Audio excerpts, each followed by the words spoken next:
What's going on, traders? It's Lucas here from the Commitment of Traders Club. You join me over on Commitment FX. I've got a fantastic video lined up for you guys today where we're going to be looking at the 3 confluences you need to take much better trades and the pitfalls you guys need to look out for as retail traders to make sure you're on the right side of the market every single time. Before we get into the video though, traders, I just want to say a huge thank you to all my subscribers who have provided such huge support over the past 5 or 6 videos. It means the world to me, so thank you guys for that. Let's go. Okay, over on the chart we're looking at Euro New Zealand dollar, an interesting currency pair, and what I have drawn on here on the daily is the perfect trade which a retail trader would take. What you can see here, and you guys have learnt this on YouTube before no doubt, we have had a push to the downside which has been followed by a nice impulse up. Price has broken below the previous low and we're now looking for this retest at or around the previous area of support, give or take, now going to be turned resistance. So I've plotted on there, nice 1 to 3. Let's see how our trade plays out. Stopped out immediately. Now guys, how many of you have been stopped out immediately after making the perfect break and retest strategy, a clear support and resistance, and you think this is a winner? We've got wick rejections at this area for then the market to stop you out immediately. This happened to me many a time before, and no doubt it happens to you guys as well. Now let's break this down, why this was a poor trade and the 3 confluences that you guys need to take better trades.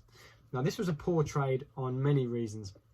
And the first reason was, first of all, we are trading in a downtrend. Thank you for noticing that if you did.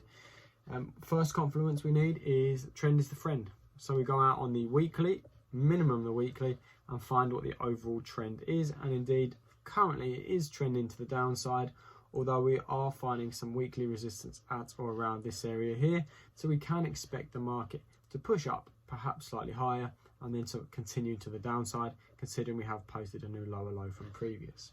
So trend is the friend. We are overall looking to short this market. What retail traders do not understand is when the pullback finishes. This is the pitfall which catches most of you guys out, and it's the pitfall which the institutions will capitalize on because they will know where you are looking to put your orders on a simple break and retest strategy. The issue we had here is the pullback became, you guys entered the pullback far too early.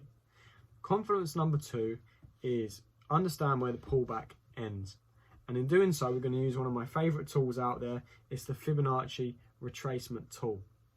So what I'm going to do is I'm going to draw my Fibonacci on, and you want to take it from the high to the low. Again, we're on the daily here. We're going to zoom it into the 4-hour and see if the chart plots anything interesting on. And we're going to zoom into the 4-hour. This is where we're going to take our trade to get that extra confluence and adjust accordingly. What we can see now here on the 4-hour is our magic number, the 0.618%, falls relatively in line with our previous area of interest around the 169 zone.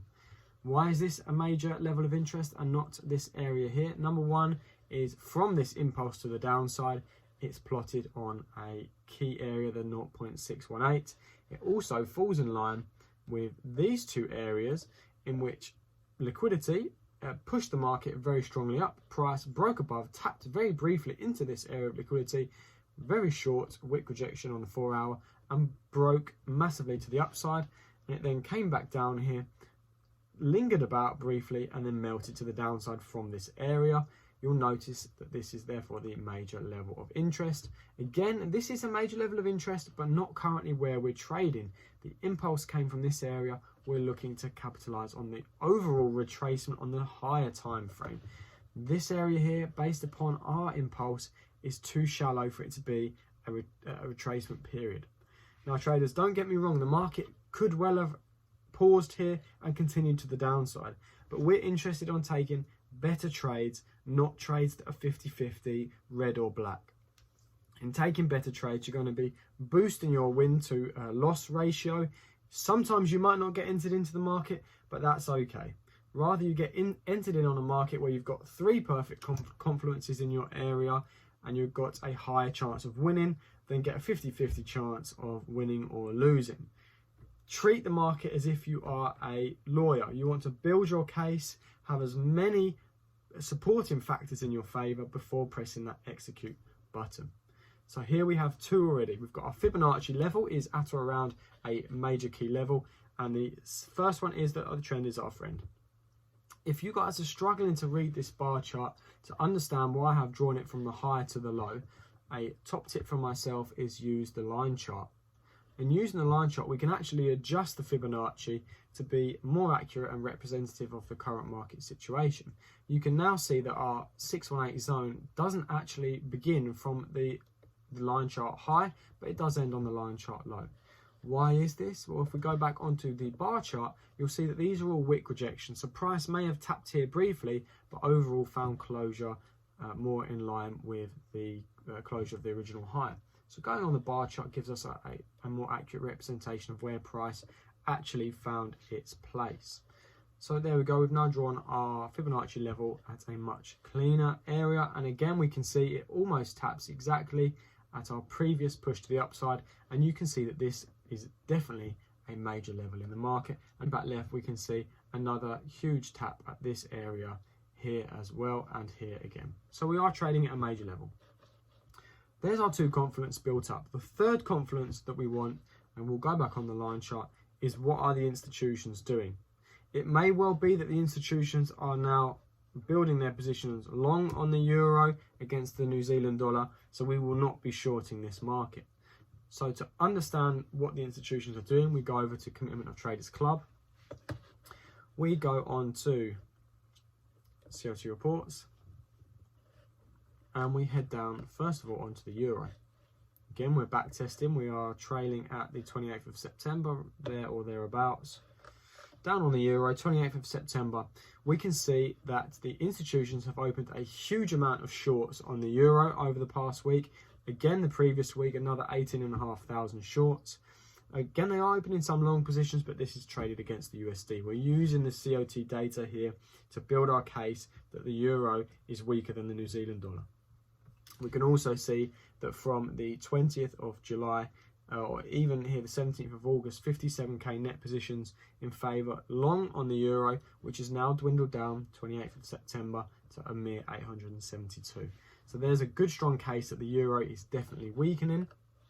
If we want to get that extra level of support, we go over to New Zealand dollar, 28th of September. We can see that it's completely the opposite on New Zealand dollar. We've had from minus 2.1k positions to the short side, but now 28th of September, we are plus 10.5 net positions to the long side. Perfect. There is our third confluence, that we are trading in line with the institutions. We know that they value the euro less. We know that the New Zealand dollar is relatively strong. It's been its strongest since the COT data from the 20th of July. So we know that the institutions are going to value the New Zealand dollar over the euro on our pair. We push back over onto the chart, and now we can start to build our case that there is a high probability that price is going to push to our major level, which also coincidentally is our Fibonacci level. There's our three confluences, traders. Now all we do is wait patiently and let's see how the market plays out. Okay, we've started to see price push to our major level, and I'm going to draw on here. We want to see price, and again we draw it as a zone, not as a single line, in or around this area, and anywhere above this 0.618 zone is fine for us. The reason being is a deeper pullback from back testing has a much higher probability rate of then continuing to the downside than if you were to trade it from our original point. As you can see, price continued to push higher. So the pullbacks on a probability level end at the 0.618 zone. It's just a back test it for yourself. It happens more often than not. So we're here. The next question that retail traders like to know, and when I started, is where do you enter? So what we'll do, the 4 hour gives us a good indication on price movement, but if we want to have a concise entry, we want to drop down onto the 1 hour. And what I personally like to trade is indecision candles, pin bar, sledgehammer candles, anything which shows that the market is fizzling out.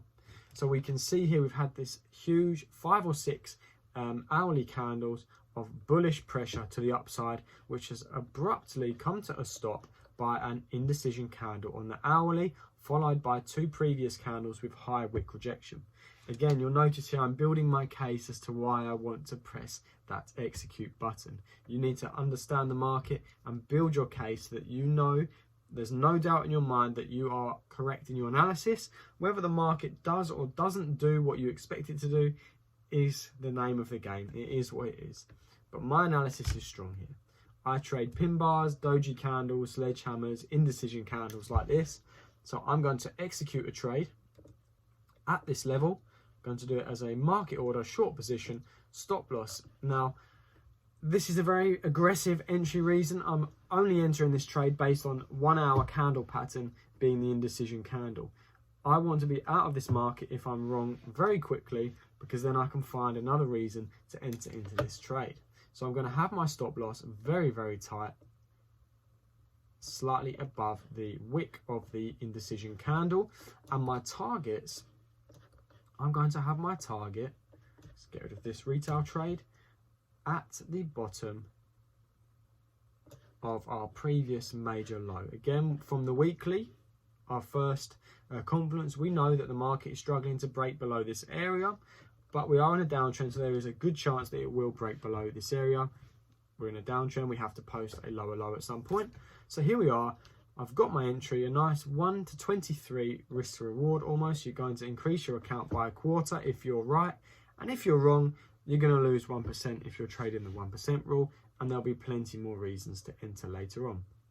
So without further ado, let's hit this trade. Okay, we're already in the trade, fantastic. Zoom in for you guys.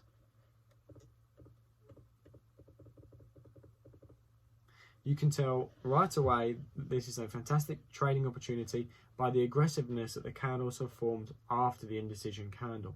When there's this indecision candle followed by a big bearish or bullish, depending on what market you're trading, bullish, engulfing you may call it, candle, you have that confidence that your analysis was correct on this indecision. Back test it, find a candle pattern that works for yourself, but this works for me. So let's follow this trade out. We'll go back on the 4 hour and see how the trade plays out.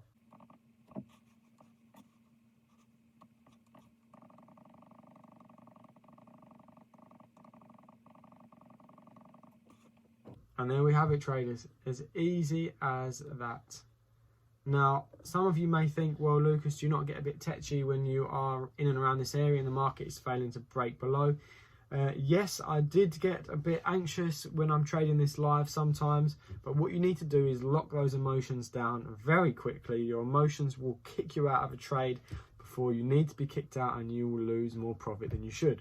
My analysis is for you guys out there is once you've accepted your stop loss and you've accepted your take profit, do not wave from that. You've accepted the trade, and what happens.